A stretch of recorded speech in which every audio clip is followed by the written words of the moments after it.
비뇨기과 의사들 유경호입니다. 오늘은 양쪽의 원장님들이 이전과 또 다르게 또 오랜만에 또 최호철 원장님도 모시고 안녕하세요. 한번 인사 한번 해주시죠. 네. 골드만 비뇨약과 동탄점의 대표 원장으로 있는 최호철 원장입니다. 반갑습니다. 오늘도 한번 인사. 저는 골드만 비뇨의학과 서울역점의 류재만 원장입니다. 네. 네, 유재만 원장님과 최호철 원장님 모시고 오늘 나눠볼 주제는 바로 요실금에 대해서 오늘 말씀을 한번 드려볼까 합니다. 저희가 그동안 안 나오는 소변을 잘 나오게 만들어드리는 그런 역할을 많이 하는 것만 보여드렸는데 이번엔 거꾸로 소변이 내 의지와 상관없이 그냥 나도 모르게 그냥 새어버려서 오히려 너무 나오는 것을 잘 제어를 시켜드리는 또 방법이 있죠. 그렇죠. 네. 그 요실금에 대해서 또 우리 프로페셔널하게 또 수술을 많이 하고 계시는 최호철 원장님을 또 특별히 모시고 한번 얘기를 나눠볼까 하는데요. 그래서 저를 불렀군요. 오늘 꼭 필요한 원장님이신 최호철 원장님 모시고 한번 얘기를 나눠볼까 합니다.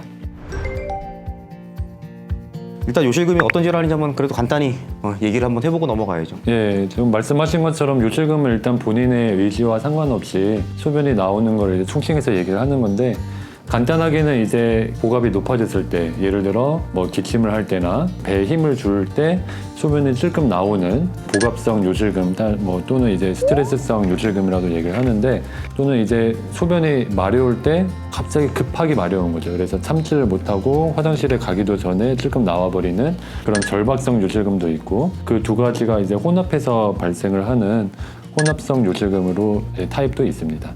가장 사실 흔하게 두 가지로 보죠. 그리고 이제 혼합된 거를 얘기를 하는데 뭐 굳이 더 조금 더 얘기를 한다면은 신경이성 방광이라고 해야 되나요? 뭐 척추 손상 환자분들이라든지 이게 신경 손상이 되어 있으면은 방광 기능도 이제 떨어져 있으니까 제때 소변을 빼주지 않으면 그냥 오버플로우라고 해서 그냥 멈춰서 소변이 그냥 새어버리는 그런 경우도 있을 수 있는데 사실 거기까지는 흔하게 저희가 외래에서 보는 타입은 아니기 때문에 지금 말씀드린 이 두 가지 타입과 혼합성에 대해서 한번 말씀을 드려보죠. 그리고 제가 지금 말씀드린 거는 사실 꼭 여자에만 국한된 것도 아니고 남성에서도 요실금 나타나는 경우가 또 흔한 경우 있지 않나요? 그렇죠. 여성만큼 흔하진 않지만 남사에서도 얼마든지 그 요실금이 나타날 수 있는데요. 특히 남성분들 중에 이제 전립선 암 수술을 하신 분들, 헷갈리시면 안 되는 게 비대증 수술이 아니라 이제 전립선 암으로 인해서 이제 근지적 전립선 절제술 같은 걸 시행하신 분들한테서 보통 수술하고 나면은 이 외요도 괄약근이 좀 약해지는 분들이 많아요. 그래서 수술이 본의 아니게 새버리고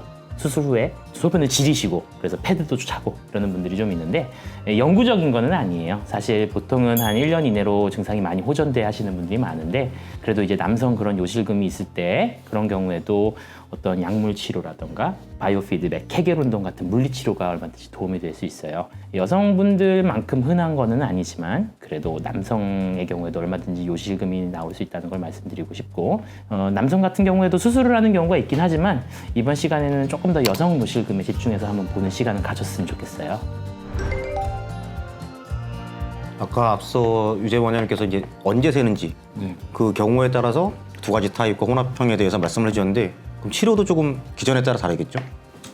아무래도 나누는 게 굉장히 되게 중요하잖아요. 둘 중에 어느 타입이냐에 따라서 완전히 원인과 치료가 달라지기 때문에 일단은 아까 두 번째 말씀드린 소변을 참지 못해서 급하게 이제 소변이 새어버리는 절박 요실금의 경우에는 뭐 예를 들어 뭐 흔히 알고 계시는 뭐 방광염증 같은 감염성인 질환이라든지 그런 원인에 의해서도 생길 수가 있는데 그러한 뭐 특별한 원인이 없이 방광이 뭐 좀 예민해서 흔히 얘기하는 이제 과민성 방광이 너무 심해서 생기는 그런 이제 절박함이나 요실금이 있다고 하면은 일단은 뭐 수술적인 치료보다는 약물 치료가 우선이 되고요. 물론 그거에 대한 뭐 시술이나 이런 방법도 있지만은 그리고 우리가 보통 이제 특히 여성분들 뭐 출산을 뭐 자연분만을 하시거나 해서 또는 이제 일종의 노화 현상으로 소변을 삼는 이제 방광 기저 근육들이 좀 약해지는 경우에 그런 경우에 이제 근육이 약화된 거에 비해 복압이 높아졌을 때 소변이 새는 복압성 요실금이 생길 수 있는데 그런 경우에는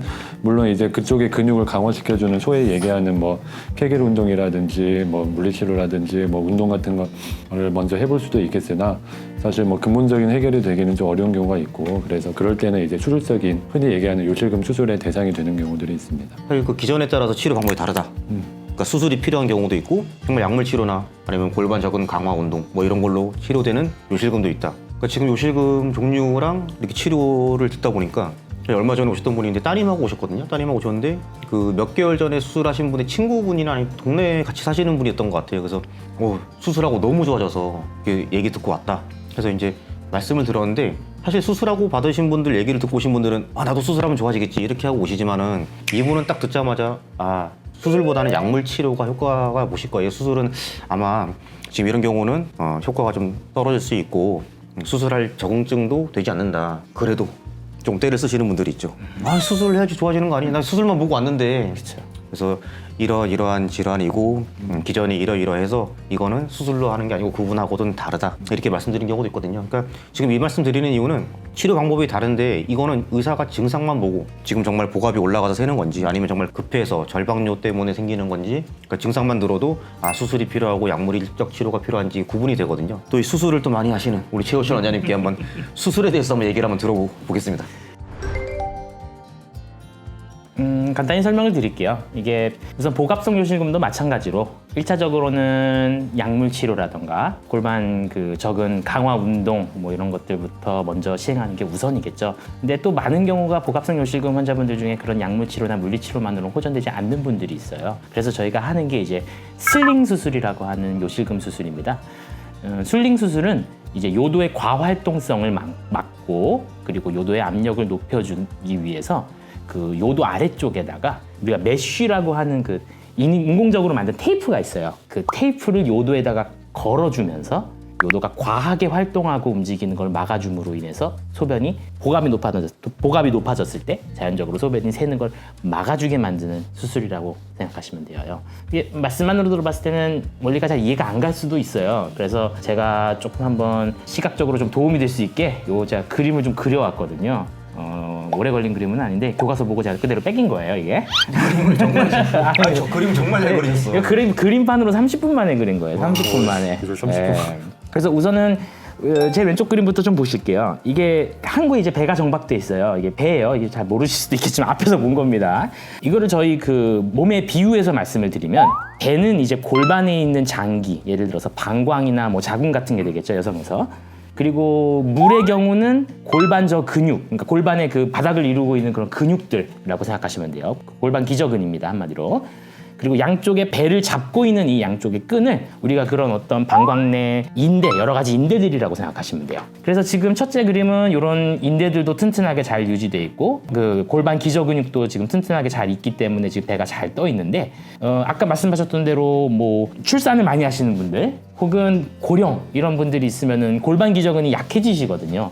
그러니까 그림에서 봤을 때 둘째 그림에서 보시는 것처럼 물이 없어지는 상태라고 보시면 돼요. 물이 없어지면은 부력이 떨어지기 때문에 배가 아래로 처지면서 양쪽에 걸려 있는 끈에 당연히 이제 텐션, 장력이 가해지겠죠. 그러면서 점점 이 끈이 약해지면서 망가지게 돼요. 세 번째 그림 보시면은 끈이 이렇게 많이 망가진 게 보이시잖아요. 배가 원래 이렇게 떠 있어야 되는데 과하게 아래로 처져 있는 상태가 되게 되는 거죠. 그렇게 됨으로 인해서 거기와 연결되어 있는 요도 역시 과하게 아래로 처져 있게 되고 복압이 높아졌을 때 소변이 새는 것을 막아주는 기전이 망가지게 됩니다. 이렇게 되면은. 그래서 기침이나 재채기, 복압이 올라가는 운동 같은 걸 하게 되면은 요도가 지지가 되지 않고 과하게 움직임으로 인해서 소변이 새게 되는 그런 메커니즘을 보여주는 그림이에요. 그 아래 그림 보시면은 마찬가지로 이 요도 주위에 이제 골반 주위에 이제 근육들이랑 이런 게 좀 보이고 있는데 오른쪽 그림에 복압이 증가하게 되면은 이게 원래 이런 골반 기저근이라던가 인대들이 튼튼하고 정상적이라면은 소변이 새지 않는 게 정상이겠죠. 하지만 이런 주위 구조들이 약해지고 요도가 과하게 움직이고 이렇게 됨에 따라서 소변이 새게 되는 거죠. 그래서 이 슬링이라는 수술은 다시 말씀드리면 이런 요도가 과하게 활동하는 거를 우리가 아래쪽에다가 끈을 걸어줌으로 인해서 막아주는 수술이라고 생각하시면 돼요. 여기서 조금 착각하시는 분들이 좀 있어요. 가끔 이제 환자분들이 보면은 여기저기 자료도 찾아보고 이렇게 해서 얼추 어떤 수술이다 이렇게 알고 오시는 분들이 있잖아요. 어떤 분들은 이게 끈을 넣는 것까지는 알고 계세요. 뭔가 이렇게 테이프 같은 걸 넣는데 그거를 요도를 조이는 거라고 생각하시는 분들이 있는데 그게 아니에요. 조이는 게 아니라 요도가 과하게 움직이고 활동하는 거를 지지해주는 정도로만 걸어주는 수술이라고 생각하시면 이해가 빠를 겁니다. 그래서 아니, 수술이 정말 잘못되는 경우에 요도가 쪼일 정도로 확 너무 세게 되면은 그쵸. 오히려 소변이 잘 안 나오고 오히려 안 나오는 거죠. 너무 과하다 싶게. 그런 경우도 그렇게까지 할 필요는 없죠. 사실 뭐 비뇨기과 선생님들께서 수술할 때 다 당연히 그 텐션을 잘 조절을 해서 하니까 네. 문제는 없는 건데 꽤 잘 설명해 주셨네요. 근데 이 수술 방법도 좀 준비를 해오시지 않았나요? 아, 네. 준비는 해왔습니다. 우리 또 준비성 철저하신 최호철 원장님께서 꺼낼까요 지금? 수술 어떻게 하는지 한번 보여주시죠. 뭐. 그럼 잠시만 기다려 주십시오. 네, 이게 말씀하셨던 그 준비해 온 건데요. 골반 뼈 모형이에요. 유경 원장님이 지금 이거 개봉하고 계시는 거는 이 실제 슬링 수술할 때 우리가 병원에서 쓰는 기구들인데 제가 오늘 촬영을 위해서 저희 병원에서 하나 있는 걸 갖고 왔습니다. 싼 건 아니에요. 오늘 제작비의 단가가 좀 올라가겠네요. 그럴 겁니다.